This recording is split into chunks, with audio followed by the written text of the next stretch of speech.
बोलो कार्तिक मास की जय हो, तुलसी मैया की जय हो। दर्शकों, आज मैं आपको कार्तिक मास के दूसरे अध्याय की कथा सुना रही हूँ।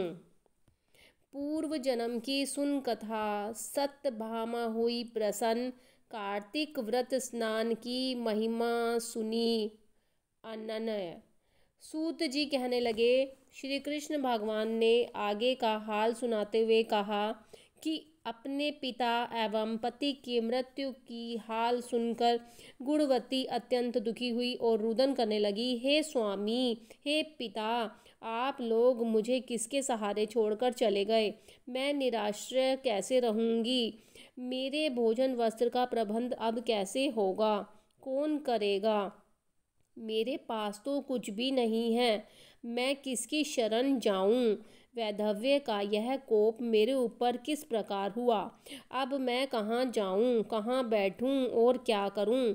श्री कृष्ण बोले। इस प्रकार विलाप करती हुई केले के पत्ते की भांति कांपती हुई वह अंत में धरती पर गिर पड़ी। कुछ समय बाद जब वह सावधान हुई तो उठकर पुनः विलाप करने लगी। कुछ समय वह शोभ सागर में डूब पड़ी। तत्पश्चात उसने घर की वस्तुओं को बेचकर द्रव्य एकत्र किया। तब अपने पिता और पति की पारलौकिक क्रियाएं संपन्न करके वह अपनी इंद्रियों को वश में रखे शुद्ध सात्विक जीवन उसी नगरी में बिताने लगी। वह अपने जीवन पर्यंत सभी एकादशी व कार्तिक मास की व्रत आदि को करती हुई अंत में मोक्ष को प्राप्त हुई। हे प्रिय, कार्तिक मास का व्रत तथा एकादशी का सभी व्रत मुझे अत्यंत प्रिय है। कार्तिक मास में तुला राशि पर सूर्य के निकलने पर प्रातः काल का स्नान बहुत महत्व है। यह मुक्ति का दाता है। कार्तिक मास में स्नान आदि धार्मिक कार्यों से पुत्रादि संपत्ति प्राप्त होती है। विष्णु भगवान के मंदिर की सफाई धुलाई, सात्य काटना, विष्णु की सेवा पूजा कथा कीर्तन करना सुख संपत्ति तथा ऐश्वर्य प्रदान करता है। यदि मन से कोई व्यक्ति कम से कम 3 दिन भी प्रतिवर्ष इन पुण्य कृत्यों को करता हुआ व्रत करे तो उसे जीवन में सुख शांति मिलती है। गुणवती हर वर्ष कार्तिक मास का व्रत व विष्णु का नित्य पूजन करती रही। एक समय वृद्धावस्था होने पर, दुर्बल होते हुए और ज्वर से पीड़ित रहने पर भी वह कार्तिक में गंगा स्नान को गई।